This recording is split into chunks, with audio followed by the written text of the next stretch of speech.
Hi, and welcome back to Rise Up and Shine Music. Today, I'm going over a must-watch topic. Is Christmas pagan? Should Christians be celebrating Christmas? Hint, no. That's the answer, no. Christmas is, in fact, a pagan holiday. But I'm going to provide evidences and truths justifying this matter. So, first of all, Christmas. Let's break down the word. Christ Mass. What is Mass? Mass is a central act of worship and the act by which the sacrament of the, forgive my pronunciation, Eucharists comes into being. So obviously Mass is a part of Catholicism. And we know that Christ comes from the Roman Catholic, not Christ. Christ is our Lord and Savior. Christmas comes from the Roman Catholic Church also, but it also ties back, way back, to pagan celebrations. So in this video, I'm going to be showing a video on the ministry of the Lamb, I'm pretty sure, and the origins of Christmas, Roman sex cult, and human sacrifice.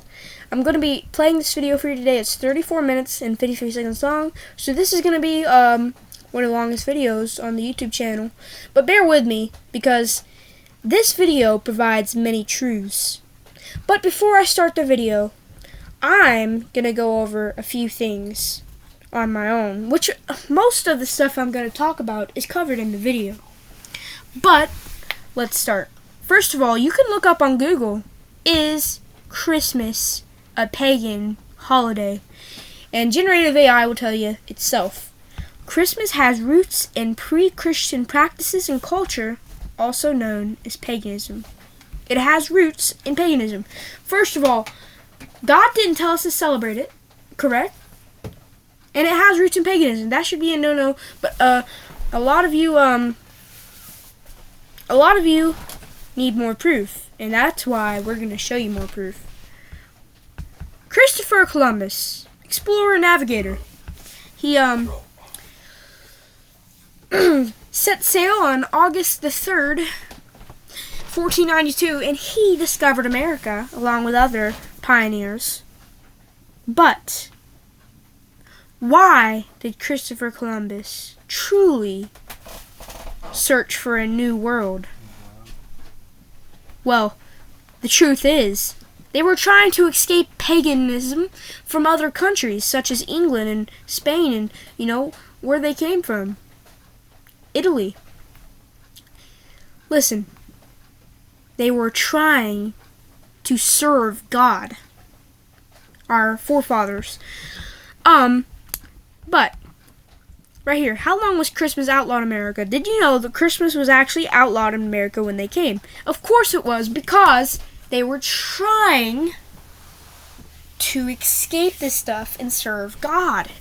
The Massachusetts Bay Colony outlawed Christmas celebrations for more than 2 decades, marking the beginning of America's war on Christmas.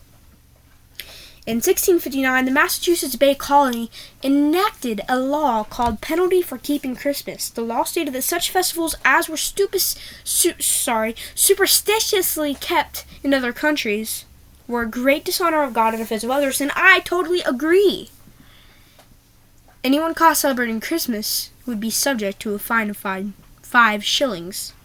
And who knows what shillings is, but I'm sure it's some kind of payment. But obviously, it was a great dishonor of God and offense of others. Winter solstice. It is also called the hibernal solstice, and occurs when either of the Earth's poles reaches its maximum tilt away from the sun. This happens twice yearly, once in each hemisphere. In our hemisphere, it happens once, and it happens to be 4 days before what we would call Christmas, December 25th.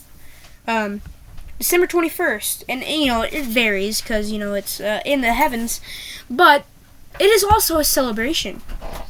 A celebration, right here. Winter solstice is a celebration.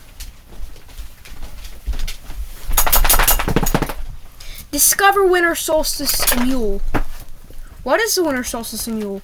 The winter solstice is a solar holiday that occurs on December 21st or 22nd, very close to what we would call Christmas in the northern hemisphere. During this time, the Earth's axis is tilted farthest away from the sun, la-da-dee-da, we know all this. But the winter solstice is celebrated across many pagan traditions honoring the sun and the halfway point of winter.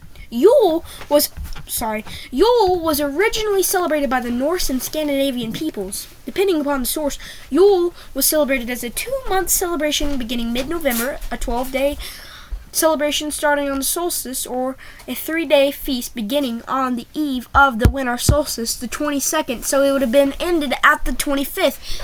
Listen, a lot of people argue that just because Yule was celebrated around Christmas time doesn't mean that it makes Christmas pagan. But listen. Just listen. Listen to what I'm saying. Pagans celebrate the rebirth of the sun through gift exchanges. Wow, does that sound identical to what Christmas is? Merriment. Merry Christmas. Merry. And deep spiritual reflection, which sounds kind of pagan to me. For pagans, this is a time of new beginnings, rebirth, transformation, getting rid of unwanted habits, and creativity. But it's a lot more than that. You know that.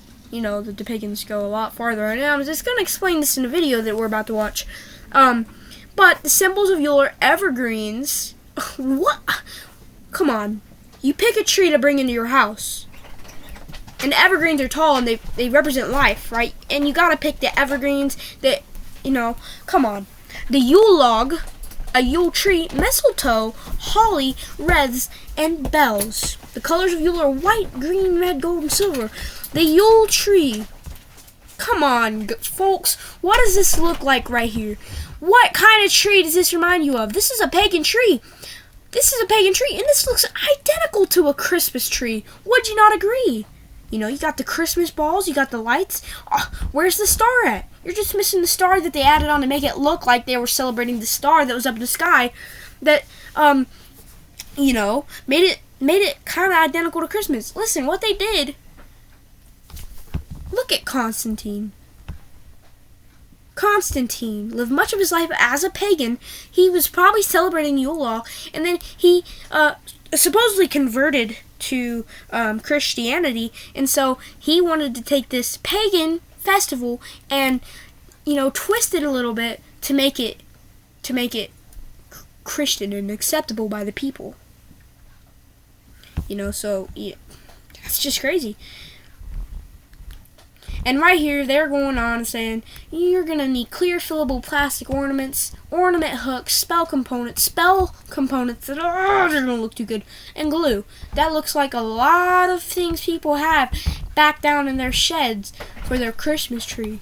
And we're not going to go over the steps. The Yule log, what does that look like? It looks like the gingerbread man. A very common thing that refers to Christmas. The Yule log. And it's going to explain deeper into the Yule log in the video. So listen, it's a pagan celebration right here. And listen, I'm going to tell you something. This guy right here is pagan. He is evil, evil, evil, evil. And for you to be lying to your children and saying that this man is truly real. Anyone can dress up as Santa Claus, but everyone knows that he is not real. He is not real. Real origins and legend. It's a myth. This guy's evil. This is actually, you might as well say this is Satan Claus. It's what it is. If you Satan, it's like right there. Switching up the words, Satan Claus.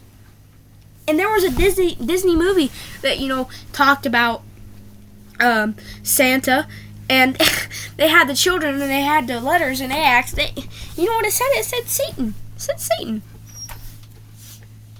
And if you look back into the book of Revelations, he says, and I hate the deeds of the Nicolaitans. I'm gonna be honest, Nicolaitans, Nicholas, Saint Nicholas sounds a lot like that to me. But this is actually Santa Claus. Is what he is. Is a Norse god. More of this later. But is Christmas pagan? Is Christmas pagan? Hint, yes. Should Christians be celebrating Christmas? Hint, no. So, I encourage you to sit back, grab your popcorn, and watch this video in whole so you can get the true roots and decide for yourself if your family should truly be celebrating Christmas as a Christian. Here we go.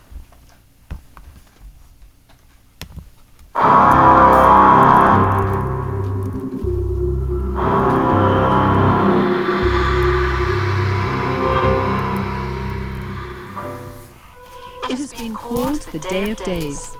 It is a time of magic, pageantry, warmth, generosity, and love. For many of us, our fondest childhood memories revolve around the traditions of Christmas. It is a time that many around the world celebrate as the birth of Jesus Christ, the Saviour and Messiah of mankind. In recent years, however, the spiritual holiday has become a time of mass marketing and crass commercialism. Incredibly, many businesses derive more than half their yearly income during this period. The process of gift-giving, once thought to have come from the story of the wise men who offered gifts to the newborn Christ, has evolved into the buying frenzy we see today during the month of December. But what about the other Christmas traditions? Have you ever wondered why we decorate the Christmas tree? Why we light the Yule log? Why we hang the mistletoe? And why we teach our children to believe in Santa Claus? In the next hour, you will discover the true origins of Christmas. You may be surprised or even shocked to learn the source of your favorite holiday traditions. Chances are, you'll never look at Christmas the same ever again.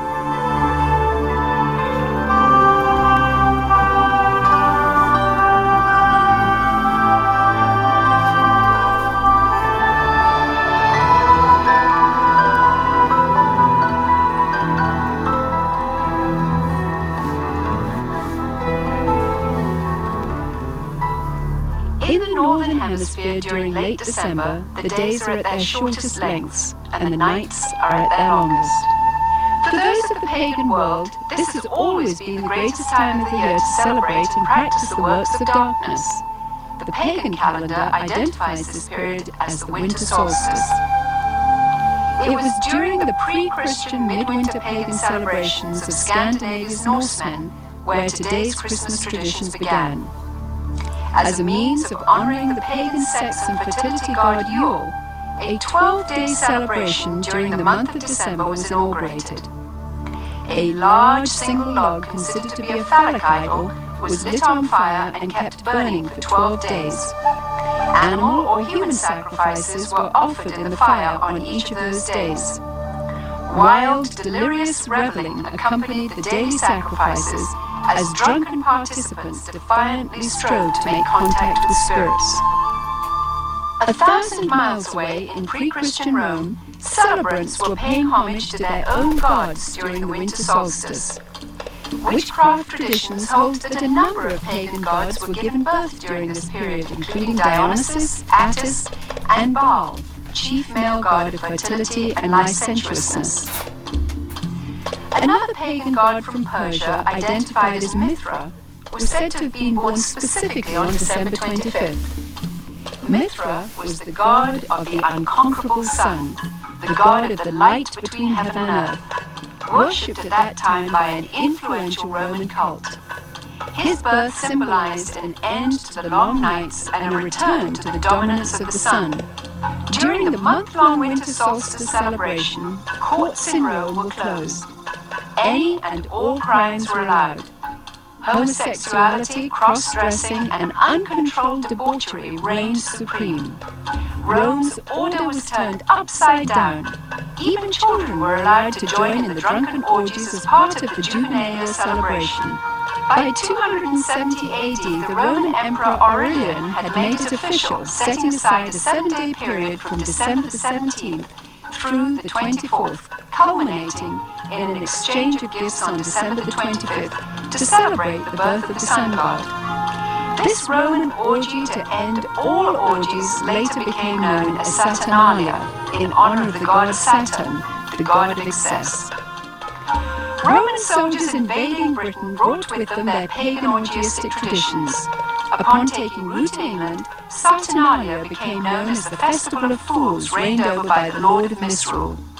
By the 4th century, the influential government-sanctioned Church of Rome, unable to outlaw the growing number of pagan practices, chose instead to adopt them into their so-called official Christianity. The Church believed this would attract more pagans to their fold. Up until this time, the birthday of Jesus Christ, the Jewish Messiah, had not been celebrated at all. Ignoring scriptures, however, indicating that the birth probably did not occur during the winter, the Church nevertheless confused biblical history and made Jesus' birthday coincide with the pagan god Mithra. The birth date of the sun god had now become the birth date of the Son of God. It was hoped that the pagan celebrations of Saturnalia would merge into this new legally sanctioned form of Christianity. The Church's practice of changing the dates of Christian events to coincide with pagan festivals continued, and by the 7th century, Pope Gregory I had ordered Augustine of Canterbury to incorporate any and all pagan practices and customs into the expanding Roman Catholic Church. During the Middle Ages, the debased Mardi Gras atmosphere of what was now known as Christ's Mass had reached a fevered pitch. Common practices included open sex in the streets, rioting, murder, and a number of pagan druidic Halloween rituals. This blood-drenched celebration got so out of hand that by 1652, following the execution of King Charles I, Christ's Mass was finally outlawed in England.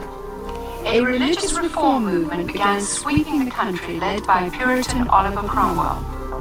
The Puritans took the biblical mandate seriously, which commanded that Christianity remain pure and separate from paganism.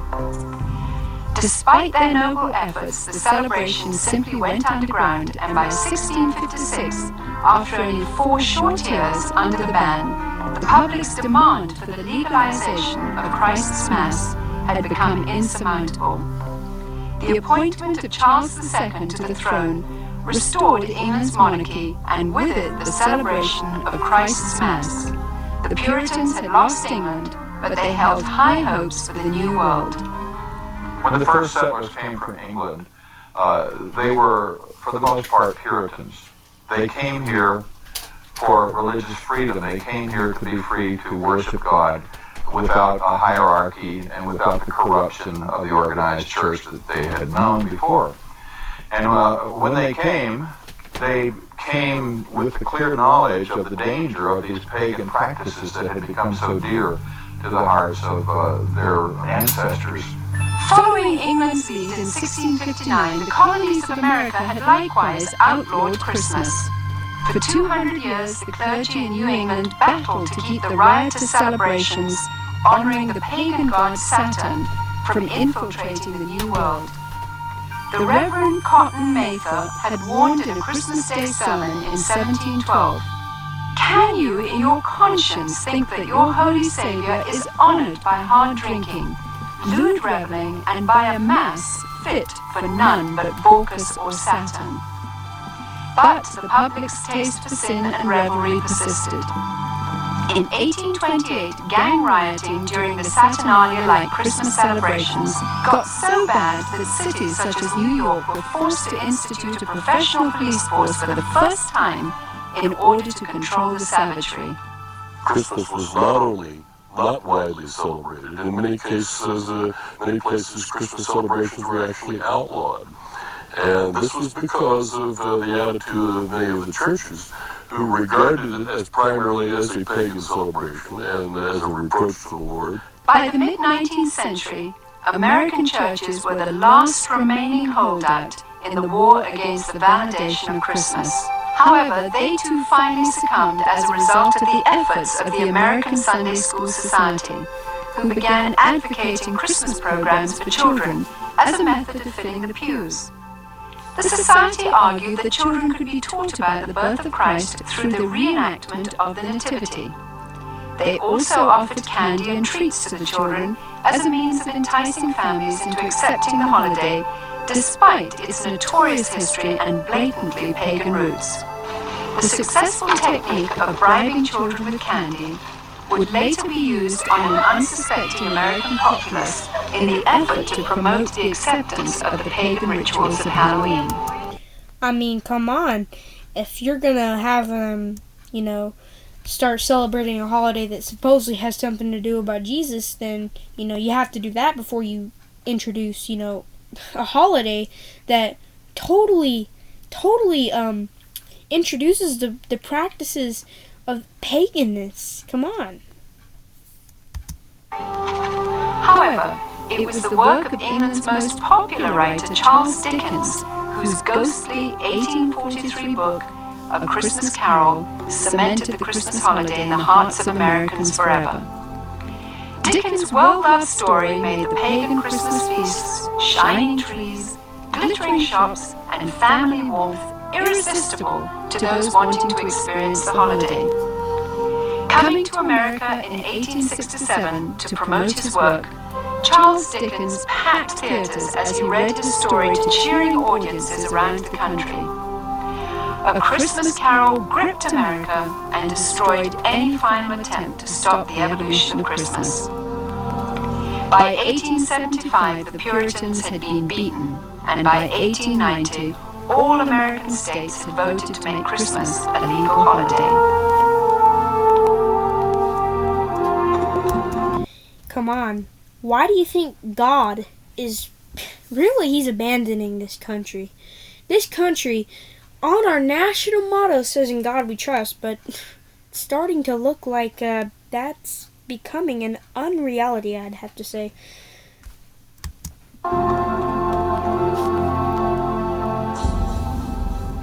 Today's tradition of the Christmas Yule log stems directly from the worship of the pre-Christian Scandinavian fertility god Yule. The burning of this phallic idol is also responsible for the concept of the 12 days of Christmas, which represented the 12 daily sacrifices offered up in the Yule log's flames. Another good example of the pagan elements of Christmas is the whole concept of Yule and the Yule log. The very term is derived from the Norse god Yule, spelled J-U-L. And every year around Christmas time, a huge log was cut down and fashioned into a fertility symbol and then burned for 12 days. And on each successive day, a new sacrifice to the god Yule was performed in the fire, and a new sacrificial victim was burned to death. Sometimes, but not always, these sacrificial victims were human beings. And the whole notion of the 12 days of Christmas also comes to us from this Norse pagan tradition. In an attempt to blur the origins of this horrific ritual, the Church of Rome placed the first day of the Mass of Christ on December 25th and the 12th day on January the 6th. Despite no scriptural references for January the 6th, it was selected as the day the wise men supposedly arrived to offer gifts to the newborn Christ. This day then has become known as Epiphany. During the Dark Ages, the European custom of putting an oil-lighted wick lamp in the windows during the 12 days of Christmas signified to neighbors that the occupants were participating in the pagan worship of the phallic idol Yule. In today's commercialism, this is where we get the tradition of decorating our houses with Christmas lights. The Yule log custom was originally brought over to America by Scandinavian immigrants during the 1600s. And despite attempts to ban the tradition, it has stayed with us to this very day. Today, when we wish someone Yuletide greetings, we are in a sense invoking the power of the fertility god Yule upon that person.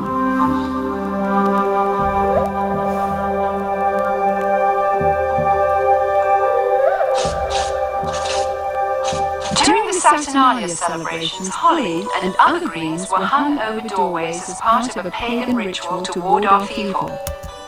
And that is the Christmas ref today, as I'm sure you know. To deck the halls with boughs of holly was to acknowledge the powers of the nature gods. According to Wiccan rituals, placing holly or other greens in the shape of a circle or wreath accentuated its magical power. Similarly, mistletoe, when used in the casting of Wiccan or Druidic spells, could render a woman helpless and open to sexual exploitation. This is where we get our custom of hanging mistletoe in doorways today, and if a woman is caught underneath, she may be kissed and must not resist. The fir tree, the mistletoe, all of these things typically come from overtly pagan traditions, typically from Northern Europe, German, Norse, and English. Likewise, evergreen trees have always represented sex and fertility in pagan cultures. During the winter solstice, trees would be chopped down, brought inside, set up, and decorated as idols for worship. The Christmas tree was regarded as a sacred tree. The pagans of Northern Europe typically worshipped trees. They regarded trees and groves as sacred. So the bringing of the tree into the house would be a way of bringing this supernatural source of blessing into your home. That was the whole idea that there were spirits who resided in the trees. In the Middle Ages, the tradition of the winter solstice Christmas tree primarily took root in Germany. During his reign, King George I, himself of German extraction, brought the custom to Victorian England. German immigrants settling in Pennsylvania did the same in America during the early 1800s. In 1848, the London Illustrated News published this famous engraving depicting Queen Victoria and her royal family beside a decorated Christmas tree. And within a few years, nearly every English household had their own tree in allegiance to the monarchy. By 1900, the U.S. Forest Service estimated that at least 1 in 5 homes in America had adopted the Christmas tree tradition. Thousands of years earlier, God, speaking through the prophet Jeremiah, warned against this pagan practice in the Old Testament. Thus saith the Lord, learn not the ways of the heathen, for the customs of the people are vain.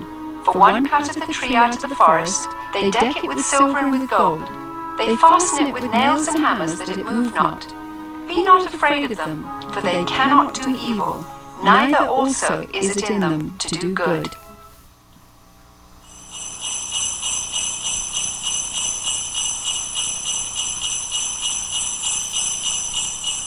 Santa Claus is another good example of a pagan element of Christmas. Santa Claus, as we know him today, is an amalgamation of several different traditions, but in most cultures throughout the world, you will find the existence of what is known as hearth gods.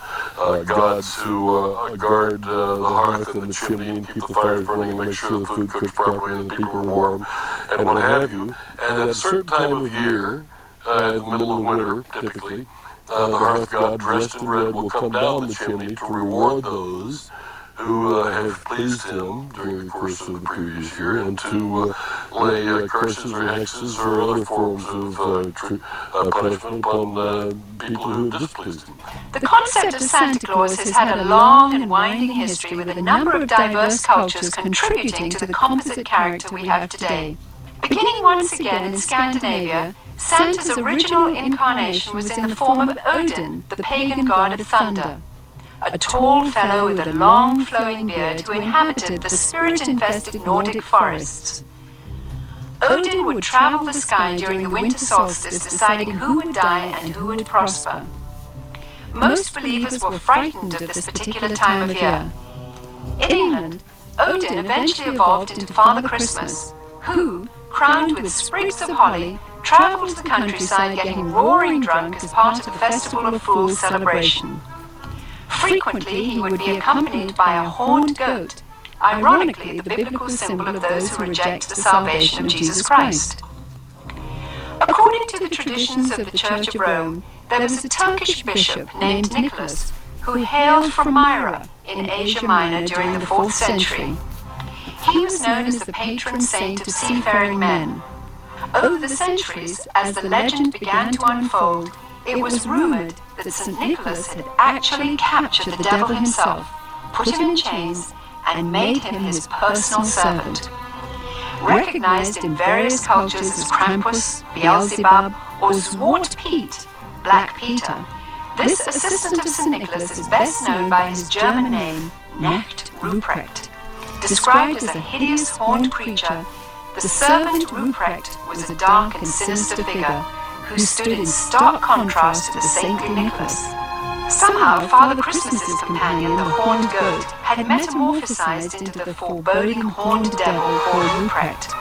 As St. Nicholas travelled from house to house, inquiring about the behaviour of children, Ruprecht would drop candy and gifts down the chimney into the good children's shoes which had been placed there.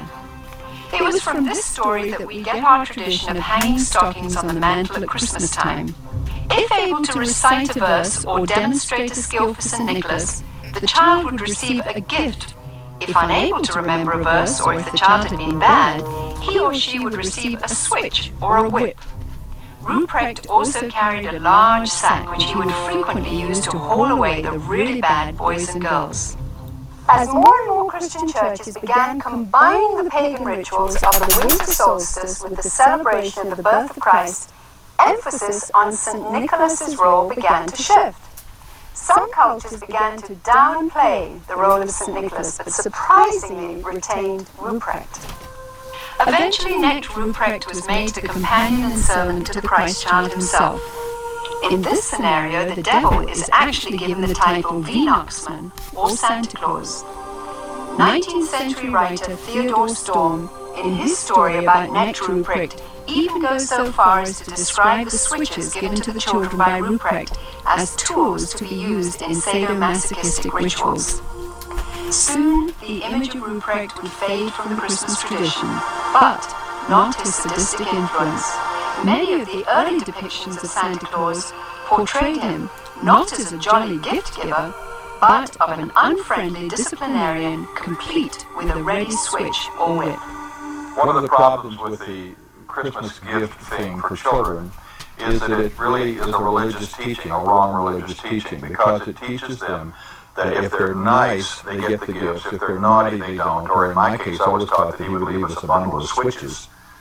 Isn't that interesting? It's a salvation by my own personal virtue.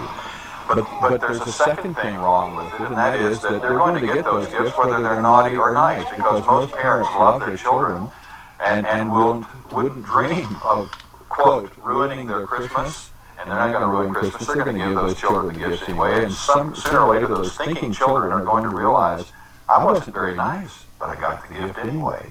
So it isn't important to be nice. It isn't important to do what is right and avoid what is wrong. German immigrants coming to America during the 1620s tried to influence the New World with the stories of St. Nicholas and his gift-giving companion, Nacht Ruprecht. But somehow the idea just didn't take hold until almost 200 years later. In 1819, America's best-selling author, Washington Irving, used his influence to promote St. Nicholas in a popular Christmas story titled Bracebridge Hall. Consulting Irving's writings, Episcopalian minister Clement Clark Moore penned a decidedly secular tale called A Visit from St. Nicholas in 1822. Later retitled The Night Before Christmas, Moore's poem was based on the tales of German and Dutch immigrants who had come to America. Intended originally only for his own children, Moore's story was published in the Troy Sentinel in New York and became an overnight sensation. Gone were the bishop's remnant of St. Nicholas. He was now a jolly old elf imbued with supernatural powers. Moore had also replaced Nicholas's companion, the horned Nacht Ruprecht, with 8 horned magical reindeer. As the popularity of The Night Before Christmas grew, Moore became increasingly concerned that the story's emphasis on the supernatural and its disregard for Christ would reflect poorly on his position as a minister. As a result, he refused to take credit for its creation until the story became so popular that he could no longer resist. 40 years later, illustrator Thomas Nast, political cartoonist for Harper's Weekly, seared the image of Santa Claus into the minds of the world by creating a drawing which combined Moore's jolly old elf with images of St. Nicholas taken from his own native Bavaria. By 1880, Santa was a thoroughly secularized folk hero who had become increasingly irresistible to retailers worldwide. One factor that has contributed to the paganization of Christmas, the complete paganization of Christmas, has been the element of commercialism. It may seem odd to think of it in that context, but remember that Christ himself identified the love of money as a spiritual force in and of itself. And where it comes into play, it has a kind of naturally hostile effect on the gospel and the Christian faith. So the commercialization of Christmas has helped to highlight the pagan elements and to drive the overtly Christian elements further underground. To me, the most obscene thing about Christmas celebrations and customs as we know them is that as a result of these things, Jesus is displaced in the hearts of children by Santa Claus. The love, affection, appreciation, trust, the desire to emulate, these things that they should have in their hearts and minds as growing children for Jesus himself, to whom they owe everything. Instead, this has been stolen, this has been raped out of their hearts in a sense and displaced by the myth of Santa Claus. He takes the place of God, or of Jesus Christ, in the special world that is Christmas. He has supernatural knowledge of your history. He has supernatural knowledge of your present, of your attitudes. He's keeping a list. He knows who's naughty and nice. Your parents don't even know that. He's obviously got some conduit to knowledge that is beyond the human. And he flies through the air. Capable of visiting every place on the globe in the course of a single night. In many, many ways, Santa exhibits supernatural qualities that provide a kind of a surrogate deity or a substitute for God or for Christ. Myths, by definition, evolve and change, and things are added. We used to have a Santa Claus figure that was confused with St. Nicholas and confused with other pagan figures.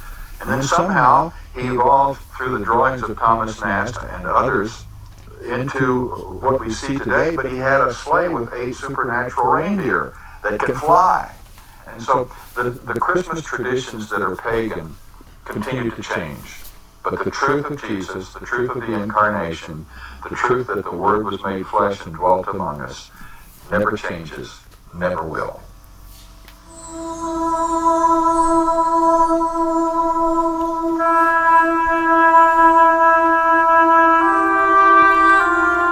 Various scriptures in the Bible, including the 2nd chapter of Luke, record the events surrounding the birth of the Messiah. A decree from Caesar Augustus had gone out, requiring all people to return to the city of their origin for taxation purposes. Mary, who was pregnant with a child conceived by the Holy Spirit, made the difficult journey to Bethlehem along with her husband Joseph. Both Joseph and Mary were of the lineage of King David. Upon arrival, they found all the inns to be full, but were provided with a stable where Mary could have her baby. At the same time, an angel announcing the birth of the Messiah appeared to shepherds tending their flocks in a field nearby. The stunned shepherds hurried to Bethlehem and found the baby Jesus lying in a manger just as the angel had declared. Although traditional nativity scenes place 3 wise men at the stable at the time of Jesus Christ's birth, according to Scripture, these wise men visited Jesus later at his home. Because 3 gifts are named, gold, frankincense, and myrrh, tradition says 3 men gave them, but exactly how many wise men visited Jesus is not known. The birth of Jesus Christ miraculously fulfilled a number of Old Testament prophecies about the coming Messiah, including that he would be born in Bethlehem, that he would be born of a virgin, and that he would be a descendant of King David's. The concept or the idea of celebrating the birth of Jesus once a year had apparently never occurred to the Church Fathers. In the first 3 centuries of the Church's history, there was no such thing. And I think God perhaps very carefully avoided telling us in the scriptures when he was born. We can be sure of one thing: it wasn't in late December, and because in the first place, shepherds don't abide by their flocks in the fields by night in late December. It's too cold. They take them out in the morning to pasture, protect them while they eat all day, and then bring them back in at night. So it wasn't in late December. It's an interesting thing, and perhaps an intellectually tantalizing thought, to try to figure out when he was born. And it can be done within limits, and if it mattered, and apparently it doesn't matter to God, he was probably born in late September. Some scholars point out that according to Scripture, the birth of Jesus may have taken place on the first day of the Feast of Tabernacles, or September 29th. Ironically, this would have placed his conception right around December 25th. The timing of other events such as the temple service of Zacharias and the pregnancy of Mary's cousin Elizabeth lend credence to December 25th as being the date of Jesus' conception. Since Christians believe that life begins at conception anyway, and not at birth as pro-abortionists believe, this may be a more appropriate reason to remember this time of the year as the period in which God came to earth in human form. For some, Christmas today simply means a time to get together as a family. For pagans, it is a deeply religious time to celebrate the winter solstice. Retailers, of course, view it with eyes towards making huge profits. Others use this time to reflect on the birth or conception of Jesus Christ, while many parents use Christmas to perpetuate the myth of Santa Claus to their children. In order to carry on this myth of Santa Claus, we must lie to our children. We must deceive them. We literally must lie to our children. And one of the wonderful things about children is that they naturally believe everything that we tell them when they're small. They trust us to tell them the truth. And if we deceive them in this way, it has to be destructive, because at some point in their future lives, they're going to wonder if other things we told them are true. The things we told them about the Lord, were they really true? It plants the seeds of doubt. And anyway, it creates disappointment. It creates disillusionment. To my mind, the question is not so much whether to celebrate Christmas or even how to celebrate Christmas, but to be able to make any decision knowledgeably. Whether you celebrate it or you don't celebrate it, you should know why you're doing so. You should understand what the pagan roots of Christmas are, and with that knowledge, you can discount them or ignore them if you choose to do so. It is not the purpose of this film to tell you which Christmas rituals should and should not be practiced by you and your family. This is between you and the Lord. What Christians should be most concerned about, however, are the growing pagan influences infiltrating every area of our rapidly degenerating society. Recently, we took our cameras to the Nevada desert, where we witnessed 35,000 pagans from around the country participating in a week-long celebration of sex, drugs, and hedonism. Here, everything was permissible and encouraged, except for the adoration of Jesus Christ. In nearly every ritual performed, Christianity was mercilessly mocked and despised. Each year, the numbers of participants continues to grow. Its attraction is expanding worldwide as it recruits through the internet.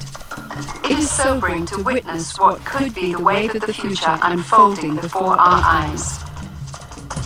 It is not only permitted in the public schools, in the government schools, to celebrate holidays. It is encouraged and in some instances required. But with this condition, they must be pagan.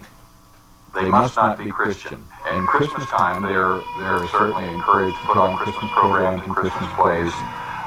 But all references to Jesus, all references to the gospel, all references to the incarnation, all references to God must be omitted. They sing about Santa Claus, they sing about Rudolph the Red-Nosed Reindeer, and God only knows what else they sing about that isn't scriptural. Since the pagan elements in Christmas are so strong, and they provide virtually the entirety of the structure and the content of the holiday, there is no Christian element in the holiday. Therefore, it becomes the ideal, politically correct, culturally diverse, multicultural holiday for everyone. In the 17th chapter of John, Jesus taught that it was appropriate for his followers to be in the world, but not of the world, meaning that we should be involved in our world so as to have a positive influence, but not become corrupted by it. The mighty Joshua, in challenging his people, said, "Now therefore fear the Lord, and serve him in sincerity and in truth, and put away the other gods which your fathers served. Choose you this day whom ye will serve. But as for me and my house, we will serve the Lord." Rather than setting aside a few days of the year to remember the Lord, Christians should live with a day-by-day, moment-by-moment dedication of their entire lives to Jesus Christ. Then, and only then, will they be able to have victory over pagan influences and to have an impact on society for God the Creator.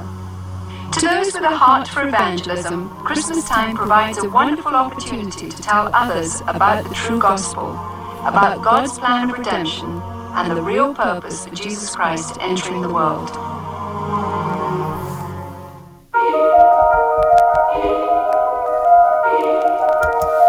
Matthew chapter 18, verse 6. If anyone causes one of these little ones, children, those who believe in me, to stumble, it would be better for them to have a large millstone hung, hung around their neck and to be drowned in the depths of the sea. So, are you lying to your children? Are you lying to your children and telling them that Santa is real? Are you causing them to stumble? As for me and my house, we will serve the Lord. So, another element that I forgot to discuss before I showed the video, which they went over briefly. Look right here.